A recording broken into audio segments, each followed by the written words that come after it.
Hey, what is up heroes and welcome to the best Pokemon fan games of 2025. So many awesome games dropped this year. It's incredible how many games seemingly just come out of nowhere. I love it. So many creative people putting out cool games for us to enjoy. You love to see it. So if any of these games interest you, check the pinned comment down below. Everything will be linked there for you to check out these games. So without further ado, let's jump right into it. So, starting things off, we have Pokemon Solar Light and Lunar Dark Anime Chronicles. Solar Light and Lunar Dark, to me, is a super underrated fan game, one of my favorites I'd actually say, and to see we get a sort of side spin-off game for it, where we play as Ash in the Solar Light Lunar Dark universe, was really awesome. It's structured like the anime as well, where sections are feeling like episodes. It was just really cool to see how the creators think Ash would journey through this world. Also seeing some other characters show up, it was a lot of fun. I don't think you have to play Solar Light Lunar Dark to play this game, but I think it definitely helps because there's a lot of returning characters. I can't wait to see what more of Ash gets up to in future updates. Also on the topic of Solar Light Lunar Dark, a new and improved version is in the works, so although I do recommend playing the game, I think maybe hold off a little bit until the devs are done cooking on the new update, but definitely worth playing this game because it's just basically Ash's journey and it's a lot of fun. Then you can go into Solar Light Lunar Dark when that's done and just experience everything again, but for your own journey. I think that'd be pretty cool. Next up, we have Pokémon Shards. The characters instantly made this game for me. Everyone is so well written and likable. It's an absolute joy when they show up. Jasper and Elena's interactions are just so great, and I think Elena has one of my favorite scenes in a fan game. It's such a laugh this game is, while also having some pretty serious tones in the story. It finds that good balance. Also, the hidden things you can find while backtracking this game was really cool. Like you'll see an area and think, oh, I have to come back here, and then when you do, it is well worth it. So much like story and lore comes up. It is really, really cool. The game also has some really awesome regionals. I just love the designs of so much, and I couldn't really decide on a team too much because I just want to keep changing my team around because I think I kept seeing, I was like, oh, I want to use that, I want to use this. It just looks so cool. I cannot wait for more of this game. I think with more updates, it will definitely be something incredibly special, and I think everyone should keep an eye on this because from what we've played so far, it is really, really good. Next up, we have Pokémon Absolution. The art in this game is amazing. Right off the bat in the intro, the hand-drawn sketches telling the story to start the game off look so good. The character designs are peak. I think some of the best art I've seen in a fan game. The story so far seems really interested with the corrupted Pokemon. The first gym puzzle was intense, a lot happens. The routes were really well designed, so fun to explore. It's like checking every box for me, I love it. And the current build ends on a cliffhanger, which has just left me really wanting more.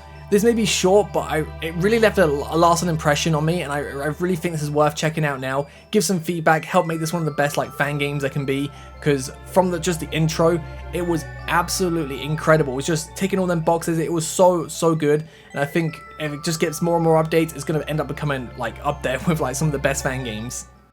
Next up, we have Pokémon Revival. This game felt so unique. So you play as 6 different protagonists, all with different stories that eventually come together, all with signature Pokemon, but you as the player can choose whatever you want to use and have a team for all the characters.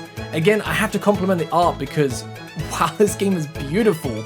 We are seeing so many more games go really hard with the art, and it's so good to see. This game's story is also fantastic. Seeing how these characters slowly come together with their vastly different personalities, it's such a joy, and the final battle in this demo is so epic. The characters are so interesting. Good guys or bad guys, you love them all, man. I was kind of rooting for the bad guys just a little bit because I was like, you know what, they're kind of cool, man. Again, I can see this game, when being complete, be a serious contender for best fan game. The bar keeps getting raised, and the future of fan games is very exciting. So please do keep a lookout for Pokémon Revival. Next up, we have Pokémon Shinobi. This was such a shock to play. I like Naruto, I like Pokemon, but seeing these together, I thought, that can't work, right? Wrong. This was so sick. First of all, the Hidden Leaf Village looked so good. Exploring was so much fun. To check it out was so much more full of life than I thought it was going to be. The Fakemon were incredible, from the regionals to the completely new mons. Interacting with the Naruto characters was so cool, and seeing how they work in this world was a lot of fun as well, like Kiba being a gym leader battling with his Akamaru. I think the game also does a good job where if you don't know anything about Naruto or have little knowledge, you can still enjoy the game. It explains a lot really well. Whenever I see crossover games, this is how I want them to be done. Not just Fire Red with sprites change. This has really set the bar for me how I see these sort of type of games going forward. And I hope other people take inspiration and make some quality crossover games like this because this just really worked. Next up, we have Pokémon Reunion. We got Chapter 3 of Reunion this year, and wow, it is so good. For those who don't know of Pokémon Reunion, basically after the events of Red and Blue, Ultra wormholes start appearing around Kanto, so Red works with Lunar to investigate, and so much crazy stuff happens involving different worlds, Pokemon. It's just absolutely bizarre, insane things. It is so sick. But now we're on chapter 3 of 4, I believe. In the game story, it's really starting to set up the big bad for the final chapter with one of the coolest things that I've ever seen in a fan game. I'm not going to spoil it, but honestly, it was incredible. I don't think any fan game I've ever played has done anything like this. I saw it and thought, what? Wow. That like, honestly, the bar has been raised for chapter 4. Like, that end of chapter 3. I cannot believe something like that happened. Like, we got something in a fan game before we actually got it in an actual Pokemon game. It's wild. It's absolutely wild. But this is definitely one of my favorite games. It's just so crazy and over the top. I love it. I really recommend this game. There's so much to do, and it's a little something for everyone, I think. Next up, we have Pokemon Flux. We got the next update to Pokemon Flux, and wow, do I need to say more? We got to see so much more of Altera. Every new area was so well designed, so interesting. The puzzles were so much fun. The boss battles were challenging. The characters just are fantastic. Love them, I hate them. They were just so well written. The new Fakemon was so cool. Choosing a team gets harder and harder every new area you go to. And that new little dragon with the split evolutions, dude, that was so sick. And no spoilers, but that choice at the end we had to make, that was so difficult. But man, it has really set me up for chapter 3, and I cannot wait for the final part. Like, I do hope it all comes together really well, but with what we've played so far, I feel like the devs have got this easy. Like, overall, I do think Flux is probably one of the best fan games you will play, from the storytelling to the Fakemon. For me, I just can't say anything bad about this game, and I'm sure when it's complete, it will be one of, if not the best fan game created to me. Next up, we have Pokemon Decay. Decay is a completed fan game where you explore the region of Talem, which is the big 4 regions of Kanto, Johto, Hoenn, Sinnoh, all collided into one big region. The game starts off you being encased in stone and being freed by the professor. Then you go on a journey to discover what happened to you and the region. I won't spoil the story, but it's really good. I did not expect a lot of things to go the way they did. The game has a lot of Delta species, over 100 to discover, lots of interesting locations and battles. From start to finish, I had a lot of fun with this game. It's just my type of game. Lots of Fakemon, a bit of a mystery to solve, bit of nostalgia bait with returning characters, interesting locations and quests. Overall, just a banger of a game. It's one of those games you just start playing, you just don't want to put down because everything is just so interesting, especially all the new Pokemon you find. Each new route has something new for you. A quest might involve you in seeing a new Pokemon. You're just like, this is so sick. I just want to not put it down. I want to keep playing and playing. I definitely recommend Pokemon Decay. It is such a blast. Next up, we have Pokemon HeartGold, SoulSilver, Sevii Island. Now, if you know me, I love games that make a sequel out of the main series games, and I think this game did it best. Especially with the start of this game, how you pick your team, it just really makes you feel like you've just finished HeartGold, SoulSilver, and now you're onto this brand new game with the team you just used.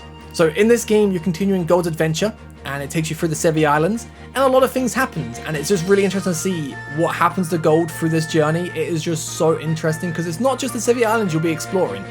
Also, without going into spoilers, the post-game content, which I wouldn't really say it's post-game content, it's kind of like when when you finish a Dragon Quest game and then it's not really over, you got a lot more to do. It's kind of like that, but it was absolutely superb. They really went crazy with the stories and events, and it was just a lot of fun. I just love content that takes you around the Sevii Islands, because I feel that area's just had the least amount of love in Pokemon, but can always be used in a lot of creative ways, and the creators just done that. This was an absolute gem of a game to play. It's definitely one of my favorite games this year, and I really hope it inspires more games similar to this, because it's always a personal favorite of mine just to have a sequel to an official Pokemon game. So before we get to number 1, I just have a quick few honorable mentions. Ecclesia, Comet, and Miragia's Traveler. I really love these games, and I just think they should be on everyone's radar. Really fun, engaging games, and I think in the future they can definitely be something very special. Just keep a lookout for these 3 games, because I really enjoyed them, and I just wanted to mention them because I thought they deserve a little shout out. So the best fan game of 2025 is Pokemon Awakening. A Pokemon fan game with inspiration from one of my favorite games of all time, Bravely Default? Yes please. Pokemon Awakening is a completed fan game with an incredible story that splits at a certain point in the game, has a job system which was a lot of fun to experiment with. I think the pirate class was probably my favorite. You have a lot of side quests, a relationship system, some new Pokemon evolutions, awesome puzzles. This game had everything I would want in a fan game.